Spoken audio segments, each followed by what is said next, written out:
नमस्ते। कैसे हैं आप लोग? प्रणाम।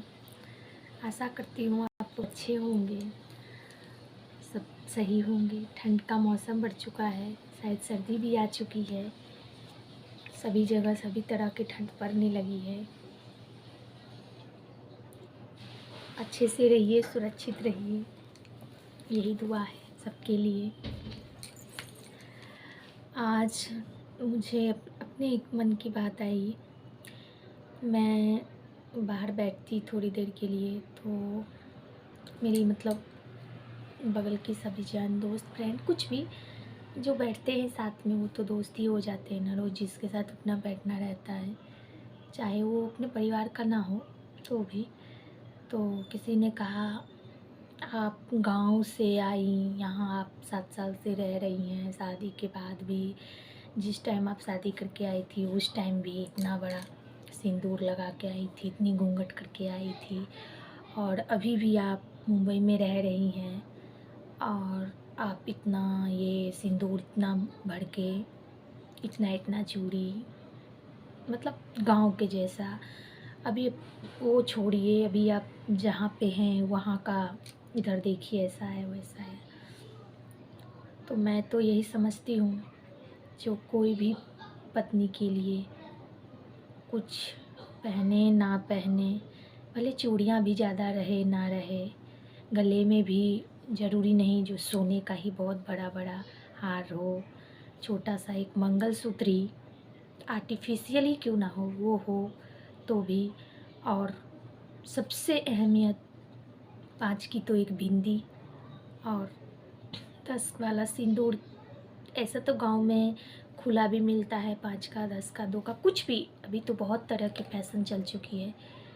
तो सिंदूर बहुत कम पैसे वाले होंगे, भले बड़े घर की हो या छोटे घर की हो, वो इतना तो ज़रूर चाहेंगी जो एक बिंदी और सिर का सिंदूर कर ही सके। वो तो छोड़ नहीं सकती, भले थोड़ा ही करे, लेकिन उनको पसंद तो वो ही है। साज श्रृंगार में कुछ करना भूले या ना भूले, ये तो शायद कोई नहीं भूलता अपने धर्म, हिंदू धर्म में।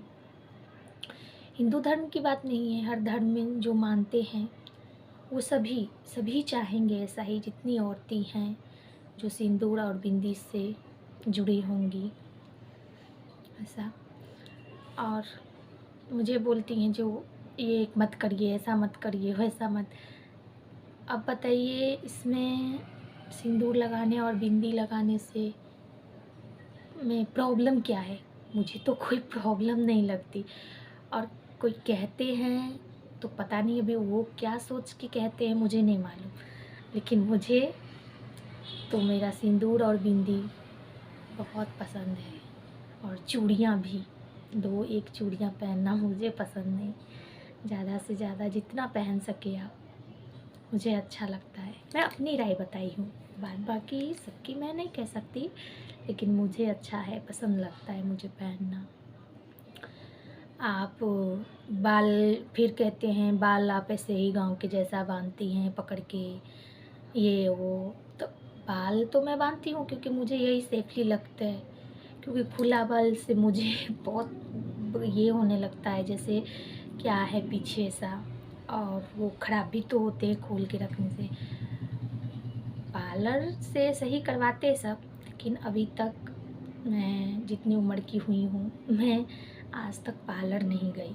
मैं पार्लर देखी भी नहीं हूँ जो कैसा होता है, क्योंकि मैं मेकअप करती हूँ लेकिन खुद से जो थोड़ा बहुत करती हूँ। और एब्रो का रहा तो वो भी मैं खुद से चुट्टे से, पहले माँ चाची सब मेरी बनाती थी तो मैं देखी थी। तो एक बार की कहानी है, छोटे ही थी, 12-13 साल की थी, तो मैं अपनी चाची को करते ऐसा देखी थी। तो मैंने उनका चुट्टा चुपके से ले करके सारा निकाल लिया था।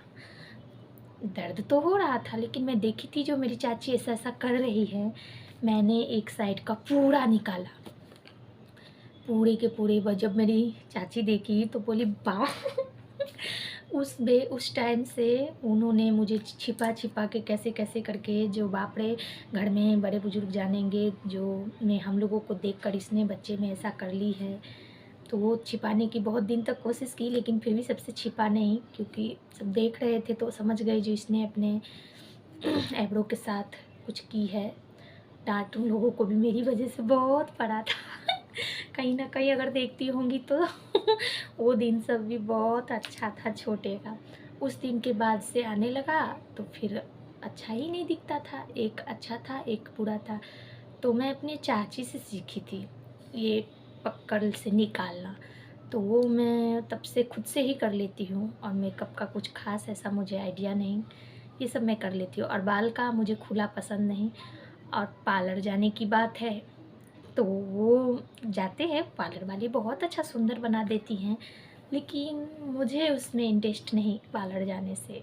मैं खुद ही जो थोड़ा बहुत है तो ये सब मैं कर लेती हूँ मुझे मेहंदी मेहंदी का भी बहुत शौक़ है, वो मैं खुद से ही जितना आता है अपना, एक हाथ में नहीं दूसरे हाथ में भी मैं खुद से ही कर लेती हूँ, क्योंकि मैं तो अकेली हूँ, मेरे पास तो कोई ऐसा है नहीं। अपनी लड़की भी बहुत छोटी है, उसको भी सबकी शौक़ है, बस थोड़ी बड़ी हो जाए तो मुझे भी फिर दूसरों से बेटर अपने में करने को मिलेगा, क्योंकि माँ बेटी का ताल ही तो एक जैसा होता है।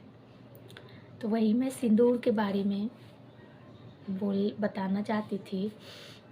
जो पत्नी हमेशा चाहती है कि उसके पति की उम्र लंबी हो, ताकि वह जब अपनी उम्र पूरी करके भगवान जी के पास जाए तो उसकी मांग में सिंदूर और गले में मंगलसूत्र जरूर हो। हर पत्नी अपने उम्र से पहले पति की उम्र की लंबी आयु की प्रार्थना करती है। कभी भी वो ये नहीं कहती जो भगवान मेरे के बाद मेरा पति गुजरे, हमेशा यही कहती हैं कि भगवान अपने पति से पहले मैं गुजरूं, मेरी ज़िंदगी ख़त्म, ताकि मैं सुहागन मरूं। धन्यवाद। अच्छा लगा है तो आप लोग देखिए और मुझे आशीर्वाद दीजिए, जो मैं जब तक जीऊँ मैं अपनी सिंदूर चूड़ी और बिंदी हमेशा ऐसे ही लगाती रहूँ।